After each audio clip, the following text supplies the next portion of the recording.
Sadyang nagkunwari ang babaeng ito na may allergy sa mani ang kanyang anak. Ngunit inilantad siya ng mga magulang ng kanyang kaklase. Sadyang naghanda si Gia ng fried chicken na may mani para kainin ng anak ni Dujin. Nang makita niyang nailantad ang pagpapanggap ng kanyang anak na may allergy, nag-aalala si Dujin na mawala sa eksena kaya nagmadali siyang umalis kasama ang kanyang anak. Ang mga inang tila nagkakasundo ay punong-puno ng pagkukunwari. Buong araw nilang ipinagyayabang ang kanilang marangyang buhay online. Para humanga ang mga tao sa kanila, nagpapanggap silang magkaibigan. Nagpaparinig sila na ayaw nilang makita ang iba na mas gumagaling pa sa kanila. At si Dujin, isang full-time na ina, ay isa sa kanila. Lagi niyang ibinabahagi ang magagandang sandali ng kanyang buhay online. Noong araw na iyon, gumawa siya ng mga cookies na sadyang inimpek at dinala sa dalawa pang ina, sina Joon-a at na Jeong. Parehong nakangiting sinalubong ng dalawang ina si Dujin. Nag-post pa sila ng mga larawan sa social media para magpahayag ng pasasalamat. Ngunit sa post ni Joon-a, hindi man lang binanggit ang pangalan ni Dujin. Nag-post naman sina Jeong ng larawan ni Dujin na nakapikit at mukhang napakapangit. Galit si Dujin at hindi rin siya nagpatalo. Nagkomento siya ng pagpaparinig sa ilalim. Sinabing pumunta siya para magbigay ng regalo kay na Jeong.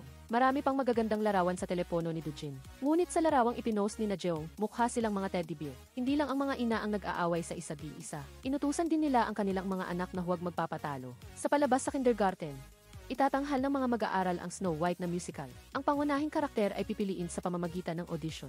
Lalo na, ang mag-aaral na gaganap bilang pangunahing karakter ay magkakaroon ng close-up shot. May kanya-kanyang plano ang mga magulang. Nag-uunahan sila para sa kanilang mga anak. Sa pagkakataong ito, binanggit ni Gia ang nangyari 2 taon na ang nakalipas. Umaasa na magiging patas ang audition sa pagkakataong ito. Upang maiwasan ang anumang insidente tulad noong taon na iyon pagkaalis ng mga ina. Nagbulungan ang mga guro. Ang nangyari ay 2 taon na ang nakalipas noong nag-a-audition sila ng child model. Isang araw bago magsimula, may sadyang nagpakain sa anak ni Dujin ng peanut candy kahit na may allergy siya sa mani. Sa oras na iyon, magulo at maingay ang lahat. Pag-uwi pa lang ni Dujin, agad siyang naghanda ng husto. Una, sinimulan niyang itanim sa isip ng kanyang anak ang ideya na dapat siyang maging si Snow White. Pagkatapos, dinala niya ang bata sa klase ng isang profesional na guro sa musical. Laging naghihintay si Dujin sa lugar ng pag-aaral. Matapos, dinala niya ang kanyang anak pauwi. Sa elevator, nakita niya ang parcel ni na Jeong. Pagka-uwi ni Dujin sa kanyang anak, agad siyang bumalik. Inakyat niya ang bawat baitang ng hagdanan hanggang sa tapat ng pinto ni na Jeong. Matapos kumpirmahin na pansamantalang hindi gumagana ang lihim niyang kinuha ang parcel. Walang awang sinira ni Dujin ang mga damit sa loob ng parcel. Pagkatapos ay kumalma siya. Umuwi at kinuna ng larawan ang kanyang anak na nag-ehersisyo. At nag-post online na parabang nagmamayabang. Pagkatapos ay nakatanggap siya ng hindi mabilang na papuri. Siyempre, mayroon ding ilang hindi magandang boses na nakahalo doon. Ang mga nagkomento ay sina Joon-a at na Jeong. Gumanti si Dujin at nag-iwan din ng ilang masakit na komento. Sa ilalim ng post ng dalawa, hindi nagtagal at dumating na ang araw ng audition para sa pangunahing aktres ng musical. Naging matatag ang performance ng anak ni Dujin. At tulad ng inaasahan, nakuha niya ang pangunahing papel. Sa labas, binati ng ibang mga magulang si Dujin. Ngunit sa kanilang mga puso, mayroon silang sariling mga plano. Matapos ang audition, inimbitahan ni Dujin ang lahat sa pool party. Hindi sang-ayon sina Jeong at tumanggi. Sa pagkakataong ito, kusang loob na humingi si Gia na sumali ang kanyang anak sa party. Walang dahilan si Dujin para tumanggi. Masaya siyang pumayag. Pag-uwi ni na Jeong, napansin niyang nawawala ang kanyang parcel. Tiningnan niya ang kiki. Nakita niya si Dujin na sumulyap sa kanyang parcel sa elevator. Kaya pinaghihinalaan niya na kinuha ni Dujin ang kanyang gamit. Hiningi niya ang tulong ni Joon-a para ayusin ang alitan. Ngunit ang kikizi ay hindi sapat na ebidensya. Bukod pa rito, natuklasan din ni na Jeong na si Dujin ay may hawak na maliit na notebook tungkol sa performance ng mga awit. Sapat na ito para patunayan na kinuha ni Dujin ang kanyang anak para sa pribadong tutorial. At sa mga hurado ng audition na ito ay mayroong estudyante ng mga awit na iyon. Hinala ni na Jeong na tiyak na may pandaraya sa audition na ito. Ngunit wala siyang ebidensya, wala rin siyang magawa laban kay Dujin. Si Gia habang papunta sa party, nagpakita ng pagkadismaya ang kanyang anak, may luha sa mga mata. Malinaw na naramdaman ni Gia na mas mahusay kumanta ang kanyang anak ngunit na-eliminate at napili lang na maging extra. Seryoso ang mukha ni Gia, tama nga. Ang lahat ng nangyayari ngayon ay eksaktong katulad ng 2 taon na ang nakalipas. Ang kanyang mahusay na anak ay maaari lamang maging extra. Pagod na sa paglalaro ang mga bata. Nag-order si Gia ng pagkain para sa lahat. Sadyang nag-order siya ng fried chicken na may dinurog na mani. Walang kamalay-malay, pagkatapos kumain, nagsimulang umubo ng matindi ang anak ni Dujin. Nagpanik ang ibang mga ina. Nagkunwari si Gia na natatakot at sinabing hindi siya nag-ingat at nakalimutan na may peanut allergy ang anak ni Dujin. Si Dujin ang pinaka-natataranta, ngunit hindi kasing seryoso ang kondisyon ng kanyang anak tulad ng inaakala. Pagkatapos umubo, mas gumanda na ang kalagayan ng bata. Tila nasamid lang sa fried chicken. Gusto pa ng anak ng pangalawang piraso ng fried chicken. Sinamaan ng tingin ni Dujin ang kanyang anak at inalis ang kamay nito. Nagbigay si Gia ng matinding tanong kay Dujin. May allergy ba ang anak ni Dujin? Bakit tila umuubo lang ng malakas ang bata? Mayroon pa ba siyang ibang sintomas ng allergy? Nang marinig ito, natigilan si Dujin at nagtinginan din ang ibang mga ina. Agad na umalis si Dujin kasama ang kanyang anak. Sinabing pupunta sila sa ospital. Habang pinapanood ang mag-ina na umaalis, ngumiti si Jiae. Nakaupo sa kotse, sinabi ng bata na hindi siya may allergy. Ngunit sadyang sinabi ni Dujin na may allergy ang bata. Dinala ni Dujin ang kanyang anak sa gate ng ospital at umikot lang. Sadyang kinuna ng larawan ang ospital at nag-post online. Kumalat online ang video ng kanyang anak na kumakain ng fried chicken. Sadyang nilagyan pa ng kalaban na ito ay fried chicken na may dinurog na mani. Nang mapanood ni Jeong ang video na ito, hindi niya napigilang magkomento. Sa likuran na sinungaling si Dujin at walang pinagkakatiwalaan. Ang nangyari 2 taon na ang nakalipas ay binuksan at pinag-usapan muli ng mga ina. Nasa baba si Dujin para magtapon ng basura nang marinig niya si Jeong na pinag-uusapan siya. Sa pagkakataong ito, nakatanggap si Dujin ng tawag. Ang babaeng tumawag ay si Miho. Nagtatrabaho si Miho sa isang kumpanya na nagpaplanong mag-organisa ng family social media event. Maraming pamilya ang nag-apply. Kasama na ang mga pamilyang may online influence. Inuri ni Miho at ng kanyang kasamahan ang mga pamilya at nagsagawa ng hiwalay na screening at pagsusuri. Nang makita ni Miho ang larawan ng pamilya ni Dujin, hindi niya napigilang manginig. Bulong niya ang mga salitang ang salarin. Pagkatapos ng trabaho, umuwi si Miho. Kinuha niya ang isa pang larawan na nakatago sa likod ng photo frame. 2 babae ang magkayakap ng malapit. Naalala ni Miho ang maraming alaala kay Dujin. Ang kanyang damdamin ay hindi agad kumalma. Dahil sa pangangailangan ng trabaho, iminungkahi ni Miho sa team leader na para i-promote ang aktibidad na ito, maaari silang mag-imbita ng mga taong may online influence na magpa-photoshoot, halimbawa si Dujin. Baka magkaroon ito ng magandang epekto sa advertising. Tinanggap ng team leader ang mungkahi at ipinagawa kay Miho. Kaya, napilitan si Miho na makipag-ugnayan kay Dujin. Sa unang pagkakataon na nakipag-ugnayan siya kay Dujin, nang magpakilala siya, hindi siya maalala ni Dujin. Hindi pa natatapos magsalita si Miho, nagmamadaling binaba na ni Dujin ang tawag. Isang beses na nagkataon, natuklasan ni Dujin na may bagong account na nagngangalang Miho ang nag-follow sa kanya. Nang makita ni Dujin ang pangalang ito, naaalala niya ang tawag na tumawag sa sarili na Miho hindi pa matagal na nakalipas. Sa pagkakataong ito, ikinonekta niya ang kausap sa isang tao sa kanyang alaala. Pagsapit ng gabi, habang nakikinig si Dujin kay Jeong na sinisiraan siya, muling tumawag si Miho. Sa simula, hindi sinagot ni Dujin ang telepono at tumawag lang siya ulit pagka-uwi. Binasag ni Dujin si Miho na parang walang nangyari pagkatapos ng ilang pagbati. Umuwi ang asawa ni Dujin. Dali-dali siyang nakipagkita kay Miho at binaba ang telepono. Kinabukasan, dumating si Miho sa tagpuan. Nagtanong si Dujin tungkol sa ina ni Miho na nasa ospital at sa yumaong ama. Namuhay silang parang pamilya ng ilang panahon. Ngunit sa huli, hindi sila tunay na pamilya. Maraming gustong sabihin si Miho, ngunit hindi siya binigyan ni Dujin ng pagkakataon. Nagbigay si Dujin ng regalo at nagdahilan na kailangan niyang umuwi para alagaan ang kanyang anak. Pagkasabi nito, nagmamadali siyang umalis. Binuksan ni Miho ito at nakita na isang kahon ito ng salapi. Agad na humabol si Miho. Dumiretso siya sa ilalim ng bahay ni Dujin at nag-text para tawagin si Dujin. Sa pagkakataong ito, nakita ni Dujin na ang grupo ng mga ina ay magkasamang pumunta para hanapin siya. Kahit na ayaw niyang makaharap si Miho. Ngunit mas ayaw niyang makita ng ibang mga ina si Miho. Kaya tinawag niya muna si Miho sa itaas. Umakyat si Miho. Kasabay nito, dahan-dahang lumapit ang mga ina sa pintuan ni Dujin. At pagkatapos ay pinindot ang doorbell. Sa kabilang banda, ang asawa ni Dujin ay papunta rin sa kinaroroonan nilang dalawa. Malapit na siyang madiskubre sila ni Miho. Si Dujin ay unang gumawa ng paraan para paalisin ang kanyang asawa. At pagkatapos ay lumabas para ihatid ang mga ina. Si Joon-ah, na may matalas na mata, ay nakakita ng salapi na nakakalat sa sahig. Hindi na pumasok, ngunit nag-abala siyang mag-antay hanggang sa umalis ang mga ina. Lumuhod si Dujin sa sahig. Mabilis na pinulot ang lahat ng salapi sa sahig at inilagay sa kabinet sa pasilyo. Natatakot na may madiskubre ang iba. Nang makita na walang tao sa labas ng pintuan, mabilis na pinaalis ni Dujin si Miho. Hindi inaasahan, pagkabukas ng pinto ng elevator, nagkabanggaan silang dalawa ni Joon-ah. Dahil sadyang bumalik si Joon-ah, labis siyang na-curious kay Miho. Sadyang nagtanong tungkol sa pagkatao nito. Kalmadong nagpakilala si Miho. Sinabing mayroon lang silang relasyong pangnegosyo ni Dujin. Ang pagtatanong na ito ni Joon-ah ay nagpaunawa rin kay Miho na siya ang dahilan ng pagkaalarma ni Dujin. Ayaw ni Dujin na makita siya ng ibang tao. Napagtanto ni Miho na si Dujin ay katulad pa rin ng dati, parehong lumang ugali. Ang pagpapanggap ng anak ni Dujin na may allergy. Sa mani ay lumikha ng isang malaking wave. Kailangan ng mga ina ng sagot kay Dujin. Ngunit iniiwasan ni Dujin na makipagkita sa kanila, kaya hindi nag-atubili si Joon-ah na maging tagapamagitan. Nagpadala ng pribadong mensahe kay Dujin. Pinayuhan siyang magbigay ng malinaw na tugon sa lalong madaling panahon. Maya-maya, pumunta si Dujin sa kindergarten. Inihayag na isusuko ng kanyang anak ang pangunahing papel. Iminungkahi ni Dujin na ang lahat ng mga bata ay maging pangunahing karakter, at baguhin ang format ng musical sa isang kombinasyon ng mga maikling scene. Sa ganitong paraan, magkakaroon ng puwang ang bawat bata para sumikat. Tungkol naman sa script, costume, at stage na kailangan. Siya ang maghahanda ng maingat sa lahat ng aspeto. Ang mungkahi ni Dujin ay ayon sa kagustuhan ng ibang mga ina. Natural, walang tumutol. Matagumpay na nalampasan ni Dujin ang krisis na ito. Sa araw ng pagtatanghal, dumating sa oras ang lahat ng mga magulang. Ilang mag-asawa ang lihim na nag-uunahan sa pagpapababa sa isa't isa. Hindi nagtagal at nagsimula ang palabas, sunod-sunod na umakyat sa entablado ang mga bata. Oras na para umakyat sa entablado ang anak ni Dujin at ang anak ni Jiyai. Ang anak ni Dujin ay gumanap bilang si Cinderella. Ang isa naman ay gumanap bilang diwata na winawagayway ang kanyang magic wand. Ang anak ni Dujin ay tumingin sa magic wand at nakaramdam ng nakakatakot na koneksyon kaya sumigaw siya. Bumagsak siya sa sahig. Ang hindi inaasahang pangyayaring ito ay ikinagulat ng lahat ng mga magulang. Umakyat si Dujin sa entablado at niyakap ang kanyang anak. Sumisigaw pa rin ang kanyang anak na siya ang mali. Nagpatinginan ang lahat ng tao sa audience. Lumapit ang mag-ina ni Jiyai para magtanong. Binaliktad ni Dujin ang sitwasyon at sinabing masyadong malakas ang kilos ng kalaban. Hindi sinasadyang tinamaan ang kanyang anak at nagdulot ng misunderstanding. Hindi inasahan ni Jiyai na magiging ganoon kakapal ang mukha ni Dujin. Hinabol niya ito, hinila at kinwestiyon kung bakit niya sinisisi ang kanyang anak para ipasa ang kasalanan sa inosente.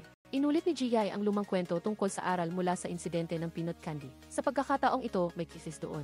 Marami ring magulang ang nag-video, basta i play ang video. Agad na malalaman ang katotohanan. May isang mabait na magulang na nagbigay ng video na kinunan niya. Nang makita ito, agad na nagbago ng paksa si Dujin. Tinanong si Jiyai kung hindi siya natatakot na takutin ang mga bata sa paggawa niyan. Ngayon ba ang oras para maghanap ng pagkakamali? Nagdahilan si Dujin para sa kanyang anak at umalis kasama ang kanyang anak ng mas maaga. Pag-uwi, nagpinta si Dujin kasama ang kanyang anak. Pinagawa niya ang kanyang anak na magpinta ng puno at sinubukan niyang gamitin ang psychological perspective para suriin ang pagkatao na ipinapakita sa drawing ng kanyang anak. Ang mga guhit na nagpapakita ng pagkabalisa ay nagpapakita ng kawalan ng kapangyarihan sa puso ng kanyang anak. Ang tuyong bunga ay nagpapakita na napakababa ng pagnanais ng kanyang anak na magtagumpay. Sa pagkakataong ito, tumawag si Miho para talakayin ang trabaho. Inilatag ang konkretong plano para sa commercial shoot. Sadyang nagkunwari si Dujin na mayabang. Alam niyang malapit nang mapromote si Miho. Kapag kailangan niyang samantalahin ang trabaho, maaari niyang hawakan ng mahigpit si Miho. Kahit na umalis si Dujin kasama ang kanyang anak, ngunit gusto pa rin ni Jiyai na linawin ang lahat. Dinala niya ang video para makipag-usap sa teacher, para patunayan na inosente ang kanyang anak. Ngunit ang guro ay may iwas na saloobin.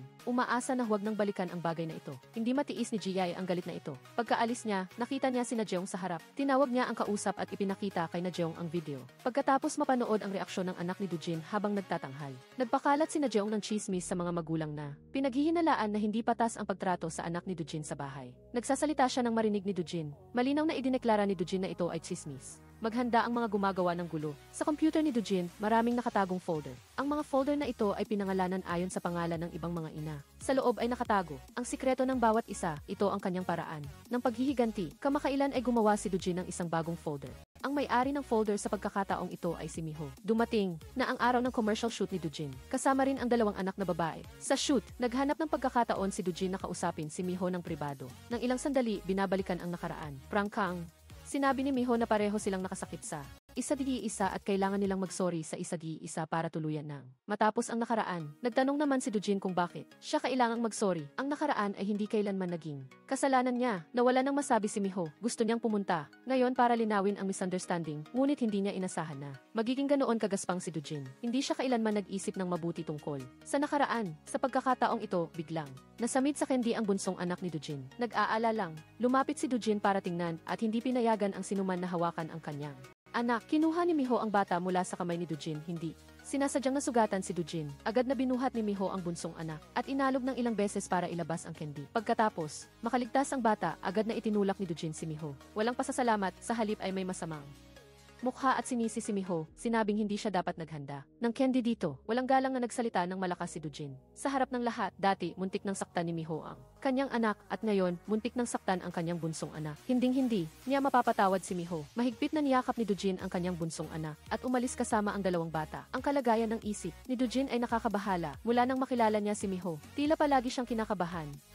Sa pagkakataong ito, nanginginig siya sa buong katawan. Ang hitsura niya ay talagang nakakatakot sa kanyang anak. Pagkatapos ng trabaho, nakita ni Miho ang post ni Dujin at nalaman na nasugatan ang bunsong anak ngayong araw sa shoot. Hindi niya hindi mag-alala, kaya nagdala siya ng cake sa tapat ng bahay ni Dujin para humingi ng paumanhin. Ilang beses siyang kumatok, ngunit walang sumagot. Inilapag ni Miho ang cake at naghanda ng umalis. Sa pagkakataong ito, galit na binuksan ni Dujin ang pinto at itinapon ang cake. Kalmado na ang loob ni Miho, humingi siya ng paumanhin kay Dujin para sa nangyari noon, ngunit sa pagkakataong ito, galit na galit si Dujin at hindi nakikinig kay Miho. Sinabi pa niyang gusto niyang umalis na si Miho. Pagkaalis ni Miho sa baba, nakatanggap naman siya ng tawag mula kay Dujin. Ang boses ni Dujin ay nagputol-putol at tila napakalungkot, nagbigkas ng mga kakaibang salita, nagtagal ng ilang sandali. At pagkatapos ay binaba ang telepono. Tumawag ulit si Miho, ngunit walang sumasagot. Kinabukasan, nakita ni Miho ang balita tungkol sa pagkamatay ni Dujin. Kumalat agad ang balita ng pagkamatay ni Dujin. Sa buong kalye at eskinita, pumasok ang pulisya para mag-imbestiga. Ang pinangyarihan ay puno ng mga bakas ng dugo. Natagpuan nila ang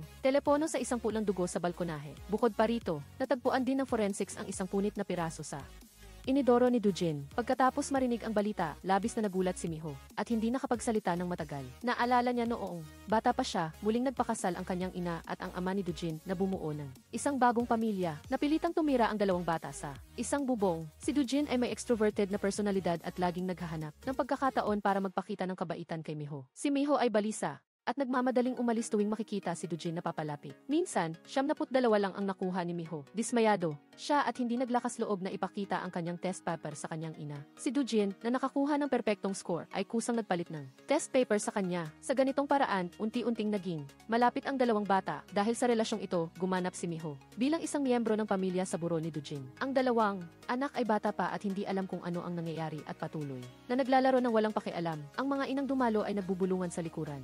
Pinupuri ang kawalang katiyakan ng buhay at pinag-uusapan. Si Miho, ang kakaibang mukha sa hanay ng mga miyembro ng pamilya. Huli na dumating si Jiae. Pareho silang medyo nagulat nang makita ang isagi-isa. Lumabas na magkakilala sila dati at nagtrabaho ng magkasama. Nagtanong si Jiae ng ilang bagay kay Miho. Naantig ang kalooban ni Miho. Sa loob ng ilang araw, pinipigilan niya ang kanyang mga luha. Sa wakas ay hindi niya napigilan ang kanyang damdamin ng kalungkutan. Ang asawa ni Dujin ay nasagasaan din at kasalukuyang comatose. Ang nag-aasikaso ng burol, bukod kay Miho, ay ang biyanang lalaki ni Dujin. Hiniling ng biyanang lalaki kay Miho na tulungan siyang alagaan ang dalawang apo sa loob ng ilang panahon, ngunit magalang na tumanggi si Miho. Sa kanyang kasalukuyang sitwasyon, hindi niya kayang alagaan nang mabuti ang dalawang bata. Ang huling tawag ni Dujin bago siya namatay ay kay Miho. Batay, dito, maraming beses na pumunta ang pulisya sa opisina o bahay ni Miho para hanapin siya. Siyempre, naaalala ni Miho ang kakaibang tawag na iyon. Ang boses ni Dujin ay nagputol-putol at nagbigkas ng mga kakaibang salita. Hindi pa rin maintindihan ni Miho ang kahulugan sa likod nito, ngunit sa harap ng pulisya, hindi sumagot si Miho. Tanging tumalikod lang siya at umalis. Nag-aalala na si Miho at sa pagkakataong ito, nakatanggap siya ng tawag mula sa biyanang lalaki ni Dujin. Inimbitahan siya na pumunta agad. Akala ni Miho may nangyari, ngunit nang dumating siya, nalaman niyang hindi pa rin sumusuko ang biyanang lalaki ni Dujin. Sa ideya na tulungan niya siyang alagaan ang mga bata. Napilitan si Miho na tanggapin ang pagtitiwala. Pagsapit ng gabi, nag-scroll sa social media si Miho. Biglang napansin ang isang masamang komento na iniwan ng isang gumagamit sa social media ni Dujin. Nang i-click niya ang profile ng gumagamit na ito, ang kausap ay walang iba kundi si Jeong. Naalala ni Miho na nakita niya si Jeong sa burol. Ngayon, ang mga komentong ito ay nagdulot ng hinala kay Miho na may alitan sa pagitan ni Jeong at Dujin. Sa pagkakataong ito, dahil sa pagkamatay ni Dujin, labis na nag-aalala at kinakabahan si Jeong. Laging pinapaalalahanan siya ni Joon na huwag gawing malaking issue ang maliit na pagkakasala. Nagtanong naman si Jeong kung may itinatago sa kanya si Joon. Pareho silang may sariling iniisip at sinisiyasat ang isa't-isa, ngunit walang nagtatapat. Sa totoo lang, bago mamatay si Dujin, nakita na niya ang mga ito. Ipinakita ni Dujin sa kanila ang mga sikreto tungkol sa kanilang dalawa na kanyang nakalap. Pagkamatay ni Dujin, dinadala pa rin ng nani ang dalawang anak sa paaralan. Tulad ng dati, masayang niyakap ni Joon ang dalawang bata. Ngayon, nag-organisa ang guro ng tree planting activity para sa dalawang bata, bilang pag-alaala sa kanilang ina sa langit at sadyang gumawa ng magagandang plake para isabit sa puno. Masiglang, nakilahok si Joon at isinama ang mga bata sa tree planting activity. Ngunit sa huli, ang mga guro ang gumawa ng lahat ng mahihirap na gawain. Si Joon ay nakatayo lang sa isang tabi at malamig na nakatingin habang nagtuturo. Nang walang nakatingin, lihim na naglagay si Joon ng isang dilaw na charm sa butas ng puno. Pagkatapos magtanim ng puno, pumasok ang mga bata sa classroom. Tinawag ni Joon ang nani ni Dujin at binigyan siya ng malaking halaga ng pera doon. Inaakit ang tao na magtrabaho sa ibang bahay. Tungkol naman sa mga anak ni Dujin, sinabi ni Joon na makakatulong ang kanyang nani. Kaya hindi na kailangang mag-alala ang nani. Sa kasalukuyan, gusto na rin talagang umalis ng nani at dahil may malaking halaga ng pera na inaalo. Siyempre, hindi na siya mananatili pa. Pagkatapos ng klase, dumating si Miho para sunduin ang mga bata at nakita ang ibang mga magulang. Nakita niya sina Joon at Jiae at napansin din na may masama silang mukha nang magkita sila. Napagtanto ni Miho na may alitan sa pagitan nilang dalawa. Sinabi ni Jiae na mula nang mangyari ang insidente kay Dujin, ang mga magulang ay nag-uusap at nagpapalagay sa sanhi ng pagkamatay ni Dujin. Nagkataon na may Alitan siya kay Dojin kamakailan kaya tiningnan siya ng lahat bilang suspect. Sa pagkakataong ito, napansin ng mga ina na ang punla na itinanim kaninang umaga ay nabunot na. Lumingon si Joon-ah at nakita sina Miho at Ji-ai na nag-uusap at ang swelas ng sapatos ni Ji-ai ay punong-puno ng putik. Walang sinabi si Joon-ah, ngunit tinapakan niya ang punla at masakit na nagsalita kahit patay na siya. Binalak ni Joon-ah na dalhin ang mga bata sa isang show pagkatapos ng klase. Kinuha niya ang dalawang anak ni Dojin mula kay Miho. Gumaan ang pakiramdam ni Miho dahil ayaw niyang mag-alaga ng bata. Bumalik siya sa opisina para magpatuloy sa pagtatrabaho. Ngunit ang scene ng dalawang anak na babae na nakahawak sa kanyang kamay ay nasa harapan pa rin ng kanyang mga hindi mapakali si Miho tungkol sa mga bata, kaya sa huli ay hinarang niya sina Joon-ah at ang mga bata sa underground parking lot. Nagpasya rin si Miho na sumama sa aquarium. Nang makarating sila sa aquarium, nagkaroon sila ng problema, hindi magkasya ang manika ng bunsong anak ni Dojin sa backpack. Galit na tinanggal ni Joon-ah ang ulo ng manika at ipinasok ang manika. Dahil dito, umiyak ng malakas ang bata. Nakita ito ni Miho at nagbuntong hininga. Kinuha niya ang manika, ikinabit ito at inilagay sa kanyang bag sa wakas. Napatahan niya ang bata sa pag-iyak. Ni-reserve ni Joon-ah ang buong theater, ngunit nagkaroon ng booking error at may isa pang grupo ng mga bata ang dumating para bumisita. Ayaw ni Joon-ah na makasama sa theater ang ibang tao. Iminungkahi ng staff na maaaring magbigay si Joon-ah ng kaunti o kung hindi, ibabalik nila ang bayad sa kanya. Ngunit nagpumilit si Joon-ah at nakipagtalo sa staff. Habang nag-uusap silang dalawa, patuloy na naglilikot ang mga bata. Biglang humarap si Joon-ah sa mga bata at sumigaw, "Huwag kayong maingay, hindi niyo ba nakikita na nag-uusap kami?" Naramdaman ni Joon-ah na nilabag ang kanyang karapatan at galit na umalis kasama ang mga bata. Hinila rin niya ang dalawang anak ni Dojin. Kasabay nito, idineklara niya na ang bagay na ito ay hinding-hindi matatapos ng madali. Alam ni Miho na gustong-gusto ng dalawang anak ni Dojin na panoorin ang show, kaya hinabol niya sila sa labas at iminungkahi na hayaan na lang ang mga bata na panoorin ang buong show. Prangkang sinabi ni Miho na malinaw na hindi maganda ang pakiramdam ni Joon-ah at ayaw niyang magbigay. Bakit? Ginagamit niya ang mga bata bilang dahilan. Ngayon na hindi na mapapanood ang show, si Joon-ah yata ang pinakamalaking hadlang. Nasapul sa damdamin si Joon-ah. Tinanong niya ang mga bata kung gusto nilang panoorin ang show. Natatakot ang mga bata at hindi naglakas loob na magsalita. Ang ibang mga ina ay tiningnan din ang sitwasyon at agad na sinabing hindi nila gusto. Si Miho lang ang nagdala sa dalawang anak at pinanood ang buong show. Noong gabing iyon, iniuwi niya ang mga bata. Ayaw ng mga bata sa nani at nagpaalam sila ng may pag-aatubili kay Miho. Noong gabi, narinig ng anak sa bahay ang nani na tumatawag sa kanilang lolo. Ang mga salita ng nani ay puno ng pagkayamot at pagkabalisa at ayaw na niyang alagaan ang dalawang bata. Kaya, lihim na ginising ng bata ang kanyang kapatid. Lihim na lumabas ng bahay ang dalawang magkapatid. Pagkalipas ng ilang sandali, nakatanggap si Miho ng balita na nawawala ang mga bata. Agad siyang tumakbo doon. Ayon sa kikisi ng elevator, umalis ang dalawang bata sa gusali. Nagtipon-tipon din ang ibang mga magulang. Pinagsama ni Joon-ah ang lahat at nag-post sa social media para hanapin ang mga bata. Naghati-hati ang isang malaking grupo ng tao para maghanap. Pagkatapos ng ilang pagsisikap, sa wakas ay nakatanggap si Miho ng balita tungkol sa mga bata. Nasa bus sila. Biglang naalala ni Miho na ang bus na iyon ay maaaring dumaan malapit sa bahay niya. Lumabas na umalis ang mga bata sa bahay para hanapin siya. Dumaan si Miho sa bus stop para sunduin ang mga bata. Dinala niya ang dalawang bata sa kanyang bahay. Natuto siyang maging ina, pinaliguan ang mga bata at pinatulog ang mga ito. Sobrang pagod si Miho. Sa hating gabi, biglang naaalala ng mga bata si Dojin at nagsimulang umiyak at gusto nang umuwi. Wala nang nagawa si Miho kundi ihanda ang mga maleta para maiuwi ang mga bata kaagad. Noong gabing iyon, habang nasa daan, humingi ng pahinga sa trabaho si Miho sa kanyang team leader. Noong gabing iyon, ang ibang mga ina ay may sarili ring iniisip. Sinasira ni na Jeong ang plake na may pangalan sa punla na para bang naglalabas ng galit. Kinuha ni Ji-ai ang dilaw na charm at pinunit ito ng walang awa. Inihatid ni Miho ang magkapatid pa uwi at inayos ang kanilang tulugan. Pagkatapos, tumingin siya sa paligid ng bahay ni Dojin. Hinila niya ang kurtina at nakita si Dojin na nakatayo sa labas, puno ng dugo ang buong katawan ni Dojin. Natakot si Miho. Sinisisi ni Dojin si Miho na siya ang salarin. Sinakal niya ang liig nito at pinilit siyang mamatay. Sa pagkakataong ito, nagising si Miho. Lumabas na isa lamang itong panaginip. Nagsimula na ang isang bagong araw. Sinimula ni Miho ang buhay ng pag-aalaga sa bata, paghahanda ng almusal, paglalaban ng damit at kung minsan kailangan pa niyang punasan ang puwet ng mga bata. Abot kamay ang kanyang pagod. Sa kabutihang palad, tumulong si Joon-ah. Ngunit may masamang intensyon si Joon-ah. Pumunta siya sa bahay ni Dojin. Sa ilalim ng pagkukunwari na naghahanap ng hair tie para sa mga bata, ngunit naghalungkat siya sa bahay. Agad siyang nakita at pinigilan ni Miho ang kanyang kilos. Tinanong ni Joon-ah si Miho, magkapatid sina Miho at Dojin, ngunit hindi kailanman narinig ng ibang mga ina si Dojin na nagbanggit tungkol sa kanya. Prangkang sinabi ni Miho na 18 taon na silang hindi nag-uusap ni Dojin. Malapit nang lumipat si Miho sa bahay ni Dojin. Dinala siya ni Joon-ah para kumuha ng access card sa apartment complex. Ngunit dahil hindi siya ang may-ari, ayaw umaksyon ang management office ng apartment complex para ayusin ang problema. Seryosong sinabi ni Joon-ah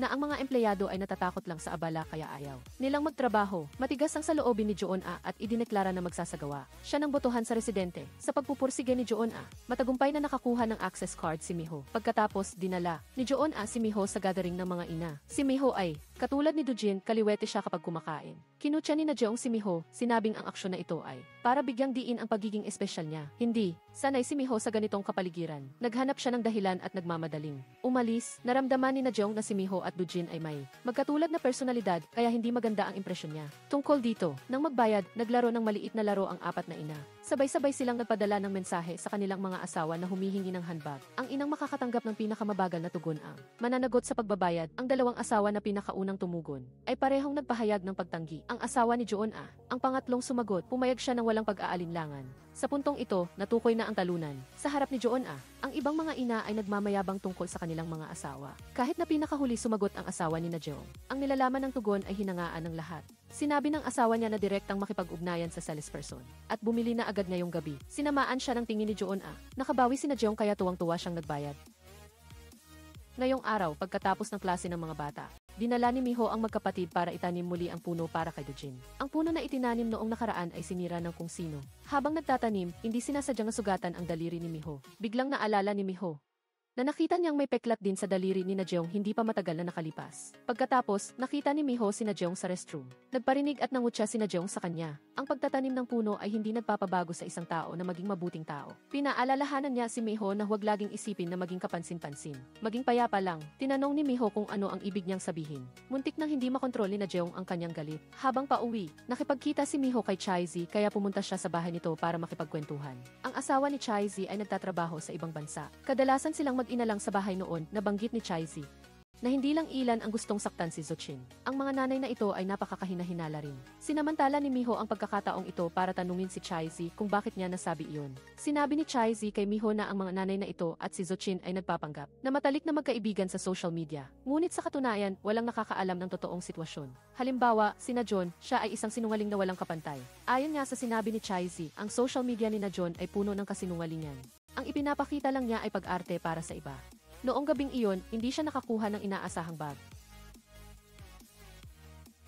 Nag-upload ng litrato online. Nagkunwari na bagong regalo ng asawa samantala, may sikreto sina John na walang nakakaalam. Palagi niyang inaamoy ang damit ng asawa. Kung may amoy pabango, agad siyang magagalit. Kukunin agad ang kutsilyo at hihilinging putulin ang relasyon sa asawa. At sisirain din ang picture ng kasal. Sa huli, binigyan siya ng asawa ng isang bracelet. At ipinaliwanag ang dahilan noong binili niya. Ang bracelet ay nadikit na sa pabango ng empleyado, kaya ito naging hindi pagkakaunawaan. Nang marinig ito ni na John, umiyak muna siya at pagkatapos ay tumawa. At bumalik sa pagiging sweet sa asawa tulad ng dati. Kinabukasan, habang sinusundo ang anak pagkatapos ng klase, nakita ni na John na mayroon ding kaparehong bracelet ang guro. Puno ng pagdududa, bastos siyang hinawakan ang braso ng guro at sinuri ang bracelet. Matapos kumpirmahin na ito ay kapareho ng kanyang bracelet, iniwan niya ang anak kay John at dali-daling umalis. Agad ding sumunod si Miho pagkakita sa eksenang ito at kusa siyang sumakay sa kotse ni na John. Napaka-emosyonal ni na John at inakala niya na si Miho ay nagtatanong tungkol sa pagkamatay ni Jochin. Unti-unting nawala ng kontrol si na John sa kanyang emosyon at malakas na hinampas ang manibela. Sumisigaw ng malakas na si Jochin ay nagpakamatay. Natakot si Miho kaya gusto niyang bumaba ng sasakyan. Ngunit ikinulong ni na John ang pinto ng kotse at sadya itong minaneho. Pinabilis niya ang takbo palabas ng underground parking lot tamang-tama namang dumaan ang guro. Nakita ni na John ang bracelet ng tao at biglang inapakan ang gas at sumugod. Dali-daling pumigil si Miho at naitama ang manibela sa oras. Dahil dito, napigilan ang isang trahedya na mangyari. Dinala si na John at ang guro sa ospital. Dali-daling tumakbo ang asawa ni na John. Mula sa kanyang salita, nalaman ni Miho na si na John ay may adjustment disorder sa galit. Napakahirap kontrolin ang biglaang emosyon. Minsan, kapag may nagawa siya, paglingon niya ay nakakalimutan na niya likas siyang mapagduda. Lahat ng ibang tao sa tabi ng asawa, pati ang nanay ng ibang mga bata, nagduda na rin siya sa kanilang lahat. Ngayon sana ang buwan ng Parent-Teacher Association meeting. Ngunit dahil sa nangyari, hindi na sana dadalo si Miho. Ngunit nakita niya na sina John, nakalalabas lang ng ospital, ay hindi apektado. At nag-post pa ng selfie sa reunion online. Naramdaman ni Miho na kailangan niyang dumalo, kaya tinawag niya ang kanyang kasamahan sa bahay at ipinagkatiwala sa kanya ang pag-aalaga ng dalawang bata. Pumunta si Miho sa hotel kung saan naganap ang reunion. Ang ibang mga nanay ay nakasuot ng napakagarang damit, si Miho lang ang nakasuot ng ordinaryong damit. Naramdaman ni Miho na siya ay naiba kaya malungkot siyang umalis. Para hindi makagambala sa kasiyahan ng lahat lasing sina John noong gabing iyon. Nakita ang isang nanay na nakikipag-usap sa asawa niya ng ilang sandali. Halos magwala na naman. Sa pagmamadali, hinila niya ito palabas para palamigin ang ulo at naghahanda na silang umalis. Hindi sinasadyang nasaksihan ni Miho ang pag-aaway ng dalawa. Ang pagiging mapagduda ni na John, ang pagiging pabaya ng asawa, ang kanilang pagiging hindi magkasundo, kasama ang pangit na itsura ni na John, ang pagmamaktol niya at ayaw magpatalo. Lahat ay nasaksihan ni Miho. Kasabay nito, naglalaro ng hide and seek ang kasamahan sa bahay kasama ang mga bata. Ang bata ay nagtago sa aparador at hindi sinasadyang nahulog ang isang kahon ng mga litrato. Pag uwi ni Miho, nakita niya ang mga litrato. Ito ay isang serya ng Polaroid na mga litrato. Ang lalaki doon ay ang asawa ni na John. At ang babaeng nambababae sa kanya ay isang braso lang ang nakikita. Nagulat si Miho nang malaman na ang babae sa larawan ay may bracelet na katulad ng kay Sutrim. Kinabukasan, pagkatapos ihatid ang mga bata sa paaralan, tinanong ni Miho ang kasamahan kung saan niya nahanap ang dalawang litrato na iyon. Si Miho mismo ang naghanap sa parehong lugar. Sinusubukang makahanap ng mas maraming pahiwatig. Nagbigay ng payo ang kasamahan kay Miho. Nasubukan niyang makipagkita sa lalaki sa larawan. Kaya, sa pamamagitan ng pamamahala ng gusali si Miho, nahanap ang parking spot ng asawa ni na John at tahimik na nag-iwan ng isang papel. Sa papel ay nakasulat ang mensaheng gustong makipagkita sa kanya sa parking lot. Pagkatapos iwan ang papel, sinundo ni Miho ang mga bata pagkatapos ng klase. Nakita niya si John A na pinahihirapan ang guro. Kagabi, tiningnan ni John A ang social media account ng guro. Natuklasan niya na ang guro ay may maraming alahas at bag. Ang mga bagay na iyon ay magkapareho ng estilo sa mga nanay. Sa isa sa mga post, binanggit pa ng guro na mayroon siyang kasintahan. Nakita ni John A ang bracelet na suot ng guro. Alam niya ang sagot ngunit nagtanong pa rin kung bigay ba iyon ng kasintahan niya. Nag-atubili ang guro ngunit tinanong pa rin ni John A ang sagot. Gumamit ng mapaglarong tono upang magtanong tungkol sa pagkatao ng kasintahan. Baka kilala itong tao ng lahat. Nang marinig iyon, biglang nagbago ang ekspresyon ng guro. Mabilis siyang tumanggi at naging malamig din ang kanyang saloobin. Medyo nawalan din ng pasensya si John A. At pinayuhan ng guro na huwag magsuot ng alahas sa lugar ng trabaho. Baka hindi sinasadyang masaktan ang mga bata, hindi pumayag ang guro. At naramdaman niya na walang karapatan si John A na makialam sa kanyang pribadong buhay. Ang pagtuturo niya ay tila labag sa kanyang karapatan. Nag-away ang dalawa. Sumali rin sina John sa gulo at sinuportahan si John A. Nagtanong siya sa guro kung kaya niya bang maging bastos dahil may pinanghahawakan siya. Binalaan ni na John ang guro na dapat siyang magkaroon ng limitasyon at huwag na siyang maghangad ng pag-aari ng iba. Habang nagsasalita, marahas niyang hinablot ang bracelet ng guro at itinapon sa labas. Nabali ang bracelet at malungkot na pinulot iyon ng guro. Ang ibang mga nanay ay nakatingin lang ng walang pakialam. Nang sumulong si Miho para tulungan ang guro tumayo, biglang nagsimulang magsuka ang guro kaya sinamahan siya ni Miho sa banyo. Hinila ng guro si Miho at umiiyak na nagsalaysay. Sina John A at na John ay hindi ordinaryong tao lalo na sina John.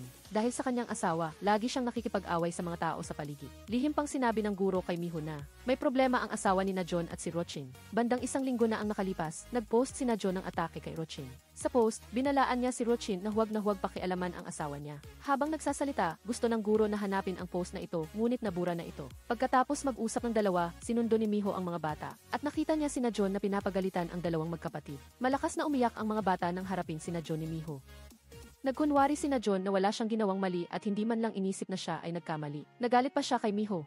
Gusto niyang paalisin si Miho sa apartment complex na ito at paalisin ang dalawang magkapatid sa gathering ng mga bata. Pinuntirya ni na John si Miho sa lahat ng dako. Hindi maiiwasang magduda ang mga tao na may kinalaman siya sa pagkamatay ni Rochin. Sa harapang paghaharap na ito, hindi nanalo si na John kaya hinanap niya si John A. Sinubukan niyang kumbinsihin si John A na tulungan siyang paalisin si Miho. Hindi na pwedeng hayaan si Miho na basta na lang magbunyag ng lahat sa labas. Nakuha ni John A ang punto ng sinabi at tinanong si na John, "Anong mayroon sa iyo na hindi pwedeng ibunyag sa labas? Tungkol ba ito sa pangangaliwa ng asawa ni na John?" Lumabas na alam na pala ng ibang mga nanay ang masamang balita tungkol sa asawa ni na John. Tuwing ipinagmamalaki ni na John ang kanilang malalim na pagmamahalan sa harap nila, ang mga nanay ay lihim na nagkatinginan at ngumiti ng may kahulugan.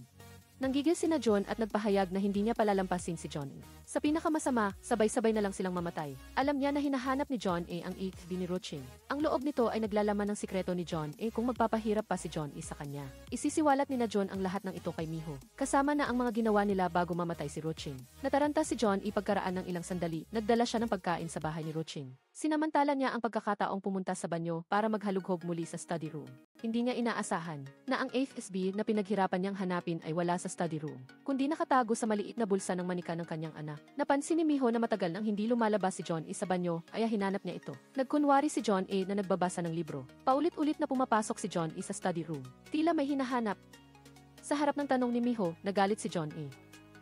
At sinumbatan pa si Miho na walang galang. Nang nagtatalo ang dalawa, dumating si Chai-Z. Ngayon, gusto ni Miho na dalhin ang litrato sa criminal police. Kaya, humingi siya ng tulong kay Chai-Z na pumunta sa bahay para magbantay sa dalawang bata. Ipinagkatiwala ni Miho ang mga bata kay Chai-Z. Ngunit paglabas niya ng pinto, naalala niyang may nakalimutan siyang kunin. Kaya nang bumalik siya, Nakita niya si Chai-zi na sinubukan ding buksan ang pinto ng study room. Ngunit dahil nakakandado ang pinto, hindi nakapasok si Chai-zi. Lalo pang nagtataka si Miho tungkol sa study room. Dinala ni Miho ang litrato sa istasyon ng pulisya. Ngunit hindi binigyan ng importansya ng pulis ang clue na ito. Basta na lang inilagay ang litrato sa mesa, umalis na lang si Miho. Ngunit nang papalapit na siya sa apartment complex, hindi sinasadyang nakita niya ang asawa ni na John na nagmamaneho. Habang nagmamadaling sumunod si Miho, nagbigay ng balita ang kasamahan kay Miho. Sinuri ng mabuti ng kasamahan ang social media ni Zochin. Natuklasan niya na karamihan sa mga pinost ni Zochin ay mga selfie at mga larawan ng pamilya, mayroon lang isang kakaiba. Ang larawan na iyon ay ang larawan ng pamilya ni na John sa kindergarten performance. Sa larawan, nakatingin ang asawa ni na John sa kanyang anak sa entablado at masayang nakangiti. Nagtaka ang kasamahan kung nambababae si Zochin at ang asawa ni na John. Bakit siya magpo-post ng larawan ng pamilya ng kanyang kalaguyo online? Maingat na sinuri ni Miho ang social media post na ito. Gumamit si Zochin ng isang parirala na puno ng kahulugan. Iyon ay ang pariralang titig na titig.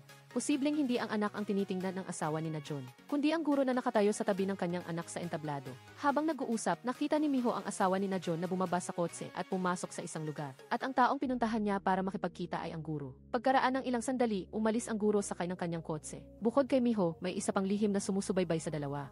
Iyon ay ang detective na inupahan ni John E. Sinundan ng detective ang dalawa hanggang sa basement ng maternity ward. Hindi makontak ni na John ang kanyang asawa noong gabi. Balisa siya kaya lumabas siya at sumakay ng taksi nang makita niya ang mga nanay. Nagpakita si John E ng pagka-interes sa chismis. Tinanong ni John E si na John kung hinahanap niya ang kanyang asawa. At sinabi kung gusto ni na John na malaman kung nasaan ang asawa niya. Ay sumunod lang kay John E. Dinala lang ni John E si na John sa comfort room. At nag-away na naman ang dalawa. Binitiwan nila ang panlabas na kapayapaan at hindi na nagbigay ng respeto sa isa't isa. Inihayag ni John E ang katotohanan na nambababae ang asawa ni na John sa guro. At sinaway si na John dahil alam din ni Rochin ang tungkol. Dito kaya ginawa niyang parang bata ang pagbunot ng sidling ni Rochin. Hindi natakot si na John kahit nabunyag ang sikreto. Sa pinakamasama ay mapapahiya lang siya. Ngunit iba si John E. Malapit na ang investment presentation ng asawa niya. Kung mabunyag ang sikreto niya, magiging malaki ang kahihinatnan. Hindi nagpatalo si John E.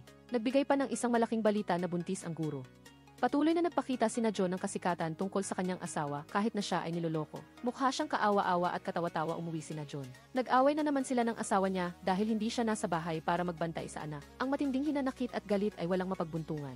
Tumakbo siya sa balkonahe at sumigaw upang ilabas ang kanyang damdamin. Palaging nagpapanggap si na John na mayroon silang maayos na kasal. Akala niya na kailangan lang niyang magpakumbaba at magmakaawa sa kanyang asawa. Magkakabati silang mag-asawa tulad ng dati. Palagi niyang maingat na pinapanatili ang relasyon nila bilang mag-asawa. Nagkaroon din ng matinding gabi kasama ang kanyang asawa. Ngunit hindi pa rin niya mapigilan ang kanyang asawa na lumayo sa kanya. Kinabukasan sa gathering ng mga nanay, tinawag na naman ni John E. ang lahat na maglaro ng laro kung sino ang magbabayad. Sa pagkakataong ito, magpadala ng mensahe sa asawa. Ang nilalaman ng mensahe ay magkaroon na tayo ng pangalawang anak. Nagpadala ang ibang mga nanay ng mensahe ayon kay John E. Sina John lang ang may problema sa asawa kaya nasa kanya ang lahat ng atensyon.